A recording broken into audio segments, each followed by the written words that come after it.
બાવળને આવ્યો કંટાળો. ઓફિસમાં બોલાવી સુગડી પૂછ્યું કે કેટલોક બાકી છે મારો થોડો બાવળ કંટાળો.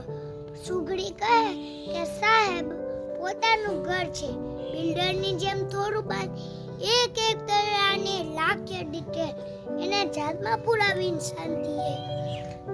વાલ જોયા બચ્ચાનો હોય છે સવાલ, એમાં છે ચાલે ગોટાળો, થોડો બાવળને આવ્યો કંટાળો.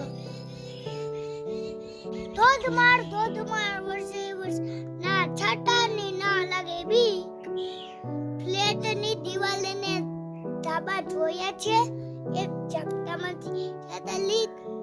રેતી સિમેન્ટમાં એક જો પડે તો જ બનતો મારો ઉફાળો, થોડો આવ્યો કંટાળો. માટે તો ધીરજ પણ જોઈએ ને બાવળ એકે ભાઈ ઓકે આ તો ચોમાસું માટે તું એટલે કહ્યું કે જાવ હવે